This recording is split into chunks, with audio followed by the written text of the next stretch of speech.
Hi there, I'm Amber Burke. I've written quite a bit for Yoga International. I lead a yoga teacher training here at UNM Taos, and I'm talking today about 10 yoga cues we might not want to give our students.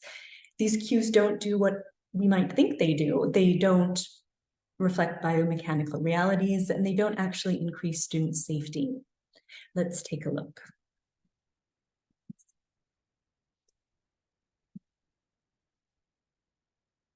If you've been in this yoga game for a while, you've probably heard the cue, tuck your tailbone. But why do instructors give this cue? What are they trying to accomplish? Are they just trying to cue the movement of the tailbone itself and the sacrum to which it's attached? That's a pretty small movement. That sacral counternutation might actually be one that happens pretty automatically in the poses where it's supposed to happen. I would rather favor letting the tailbone be free and responsive to the demands of the yoga position. The tailbone's pretty smart, actually. It'll do what it's supposed to do pretty automatically without our interfering with its movement. But maybe we're going for something else. Maybe when yoga teachers say this, they're actually trying to cue a posterior pelvic tilt. They're trying to get us to scoop the butt in under us, like the yoga practitioner in this picture. The tailbone is kind of scooped in, the entire pelvis is tucked under. But why would we want our students to be in this position? In fact, I think if we look around the yoga classroom, we'll see more often than not that many students are doing this too much already. They're already too tucked.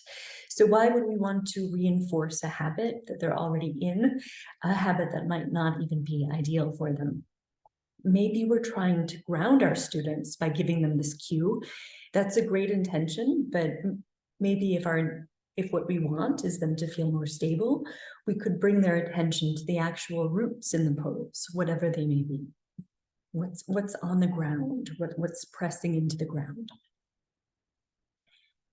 You might argue that tuck your tailbone or posteriorly tilt the pelvis makes sense as a cue if the student is in a big anterior tilt, if the tailbone is tipped so far forward that the lower back curves in a lot, that we kind of get a sway back thing going.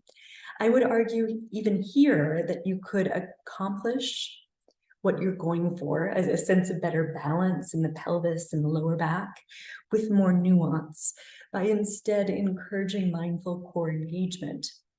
For instance, you could cue your students to draw their lower belly in and up on their exhales. You could encourage them to practice Mula Bandha, Uddiyana Bandha. Some students even respond well to the cue, draw your frontal hip bones toward each other.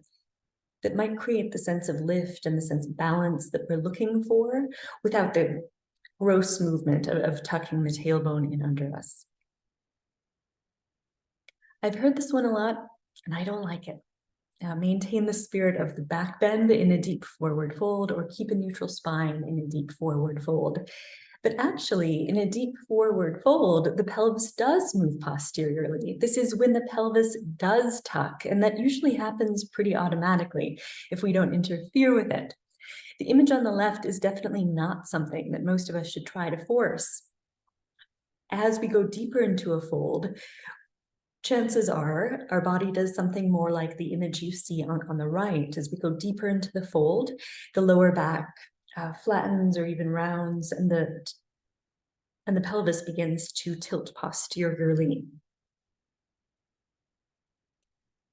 In addition, trying to keep an anterior pelvic tilt while deep in a forward fold could be a little bit aggravating for our hips, and you could find more out about this in my article, Adapting Yoga to Minimize Hip Discomfort.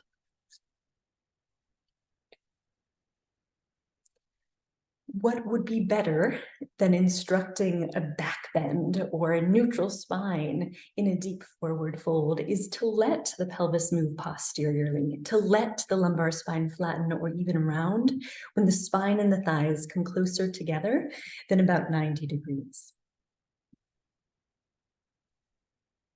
This one's a little bit mystifying. So some yoga teachers ask us to soften or unclench our buttocks or our glutes in back bends, and in back bends that actually require hip extension.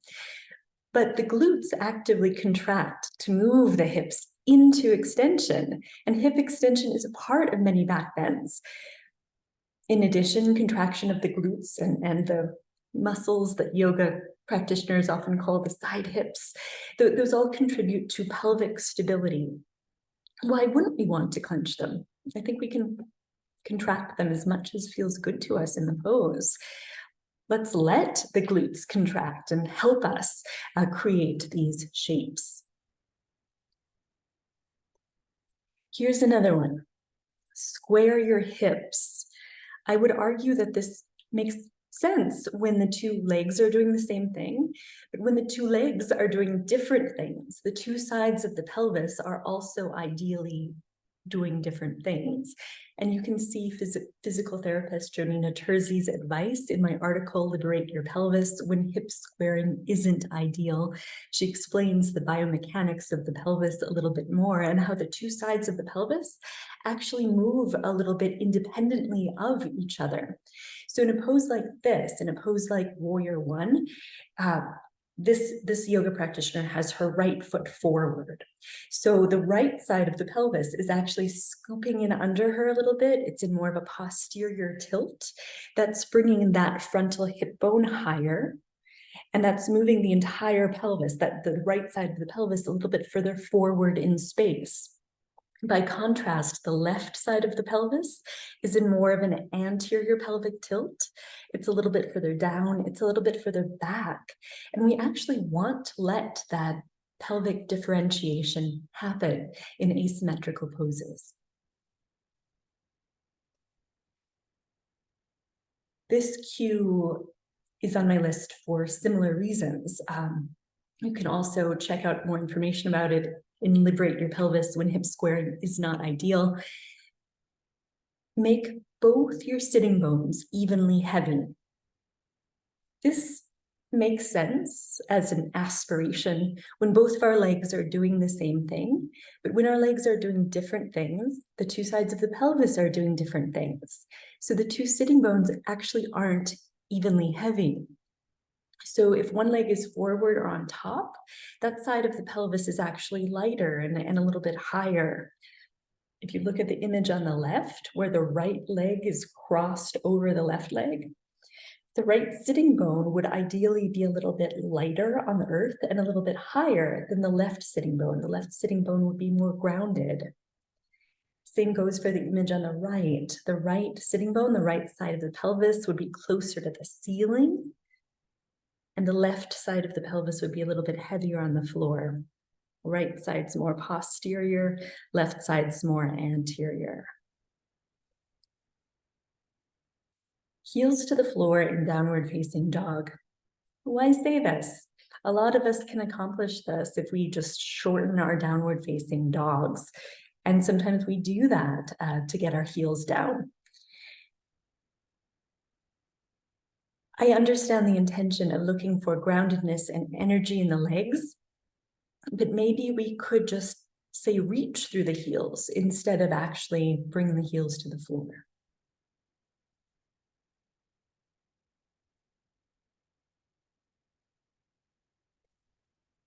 Feet together or feet parallel in mountain pose makes sense for some people, but not for all of us, in part because our hips can be so different.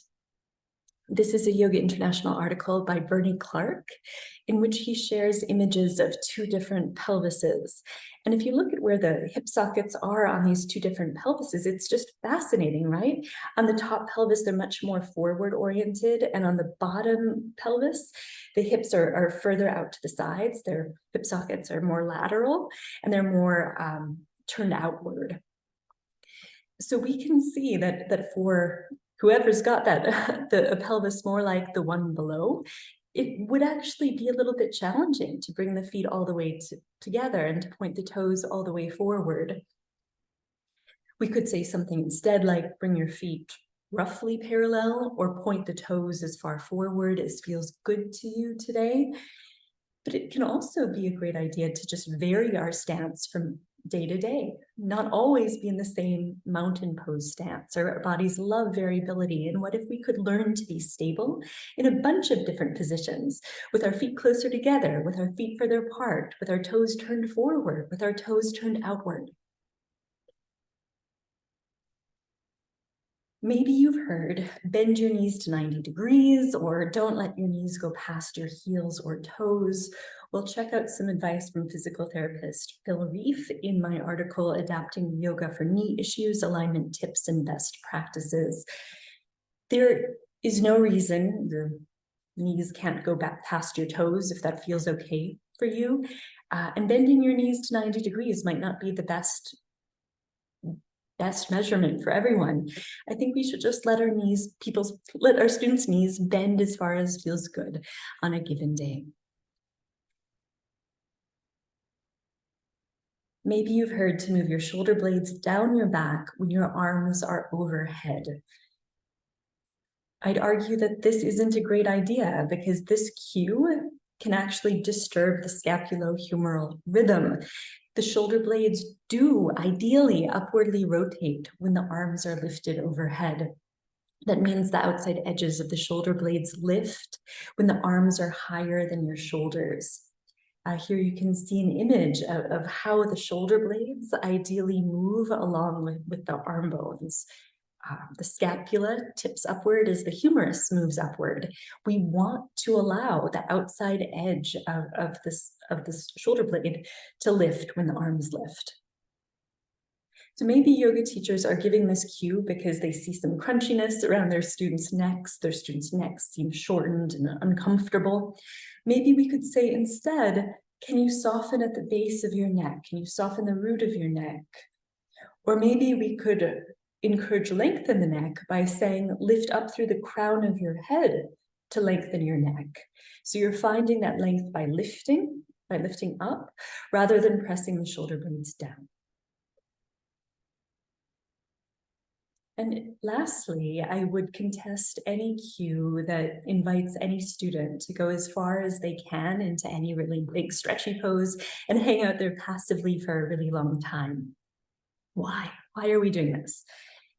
Also in my article, Adapting Yoga to Minimize Hip Discomfort, you can hear from physical therapist Shante Cofield, also known as the Movement Maestro.